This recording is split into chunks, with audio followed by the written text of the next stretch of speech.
handbag trends change so often, like I can't even keep up. But one thing's for sure, two things for certain, these 7 bags I'm glad I did not buy, period. Hey guys, it's your girl Liana. Welcome back to another video. If you're new to my channel, hi, my name is Liana. I post new videos every single week. Go watch some older videos. We can get a little bit more familiar with each other. We can get better, well acquainted. You're probably gonna like it here anyway, so you might as well subscribe while you're at it. And if you are a returning subscriber, welcome back. Nice seeing you again. So today we're gonna be talking about reverse. Originally, I was going to title this the top 5 bags that I'm glad I didn't buy.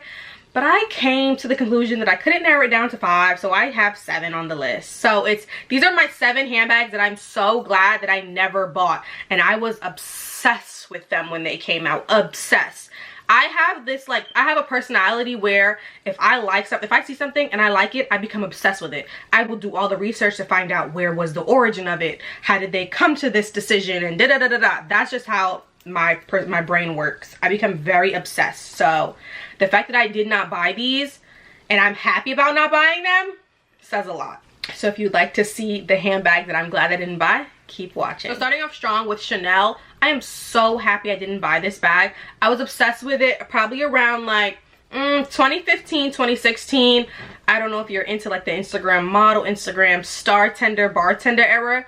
Around 2015, 2016, every girl who was bartending at like the strip clubs in NYC were getting Chanel boy bags. And that was what started the fad for me. I already knew the brand. Everyone knows, like, you know, the Chanel classic flap and stuff like that. But the Chanel boy bag became so popular in that scene. That's all I kept seeing. And it was significantly less than a classic flap at the time. I think it still is significantly less as well. But listen, I am so happy I didn't get that bag. It is so, like, every time I look at a Chanel boy bag, to me, fair warning, some of my opinions are very harsh.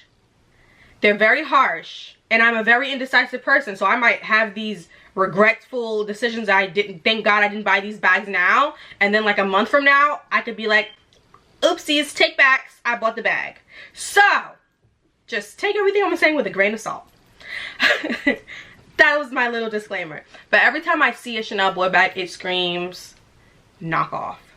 And it's weird to think, like, you know, the Chanel flap I feel like gets more knockoffs than the boy bag. But I don't know what it is about the boy bag. It screams cheap. It screams knockoff. I don't know. I hate it now. And the thing is, back in 2015, 2016, that was my whole look. I wore more so black all the time. I wasn't really tapped into my feminine energy that well. That I was always going for like the edgy, cool girl kind of look. So the Chanel boy bag at that time, it was the epitome of a handbag for me. It was going to work well with everything that I was wearing. My holy grail at that time, I knew I wanted a black caviar, the old medium, not the new medium. If you know, you know. With silver hardware. But every time I see that handbag now, it gives me the ick. The ick. I hate seeing that bag. Now, maybe if it was gifted to me, maybe I'd wear it because it's a gift. But if I have to spend my own hard-earned money on that, it would never, not for a Chanel boy bag. The second bag that I'm going to talk about is the Dior book tote. Ugh. We were so obsessed with that handbag when it came out. I would have sold my kidney for that bag. I had so many travel outfits planned for it. I'm like, I'm going to get the oblique one. I want the largest one so I can bring it on the plane with me. Every time I look at that bag, I think you have a fake one. It was so overly done with the fakes. That handbag is fake. If you even have a real one, I might assume that it's fake. It's just like, it was so overly done, and then they keep re-releasing it every single season in just a new print. The bag is not even that cute to be released so much. You're walking around with just a brick. It just looks like you're walking around with a shopping bag in your hand. Like, I could see, like, if you were in, like, I don't know, St. Bart's or something like that, I could just see, like, you walk into the Dior store and they give you that, like, as a shopping bag, like a reusable shopping bag. That's what that looks like to me now. And I can't unsee it. I'm just so glad I didn't get it. And then I know that they were doing, like, you can get it like with your name on it, because I've seen a girl, a girl that I follow on Instagram, she has it with her last name on it. And for that sake, that would be the only reason that I would continue using it as a shopping bag or like a travel bag. But if I just had a regular one, I would have sold it while it even held its value, because right now it does not hold its value on the resale market. It just sucks, and it's just not a cute bag anymore. I'm just glad that I did not get it. The third bag I want to talk about is kind of like a whole brand in itself, and it's anything Bottega. I was obsessed with the Bottega cassette bag. I was obsessed with the Bottega mini Jody. Every time I see the cassette bag, everyone talks about how heavy the chain is on it. So that's part of the reason I'm just glad I didn't get it, because imagine packing your bag. It starts off heavy and then packing it and now it's even heavier. It's a no for me. I still like the bag, but that heaviness I just can't get behind. And the mini Jody, I love that bag. I still love that bag. But for the price of what it is, it's like a $3,000 handbag. And there's no obvious logo, so you don't know what it is. It's a if you know, you know kind of thing. But the problem with if you know, you know, sometimes you can wear the dupe and people will still think it's a if you know, you know. You know what I mean? So I've been on the hunt to find the perfect Jody dupe. I don't want a fake that says Bottega on the inside or anything like that. Just the dupe. If you can get the dupe of the Bottega anything, just buy the dupe. You don't need the real one. And actually, let me show you right now. Give me 1 second. What does this look like? It looks like the Bottega terry cloth pouch, doesn't it? Inside, I have the pool slides. Again, this looks like the Bottega pool slide, doesn't it? The terry cloth pool slide. I keep it inside because who cares? But this bag and the shoes probably cost me less than $100 from Ego Official. Ego shoes, sorry. And you can't tell me this is not a Bottega. It's not saying Bottega, so which means it's not trying to be Bottega. But it just looks so similar that you would, if you walked past me, you would think that this was the Bottega one. I wore this on vacation with my boyfriend in Miami, and people thought that this was the Bottega one. They did. I'm just saying. And I'm gonna have a link down below if I can still find it. But all in all, when it comes to Bottega, just buy the dupe. It's so like not worth the overpriced tag. The overpriced price tag. Just get the dupe. The next item, the fourth item, is the Louis Vuitton multi-pochette accessoire. SS unnecessary. I hate that bag. I hate that bag. It's another bag that's so overdone in the like fake market that every time I see it, I assume your bag is fake. So that bag is basically essentially this bag plus the smaller one plus a canvas strap with like another coin pouch on it. I'll have a picture in the screen somewhere. But like, it just doesn't scream necessary to me. Like, let me take that back. Maybe it was unnecessary for me because I already have this, and I already have this and I wear this part so much. I don't see it necessary for me to have that other one because more than likely I would never wear it crossbody. I feel like that crossbody strap does nothing for that bag. I would like maybe a chain strap better as a crossbody. I don't know. But then at that point, I might as well get the Louis Vuitton Felicie, which is actually on my wish list. But it just doesn't do anything for me. It's very entry level. It's very military style.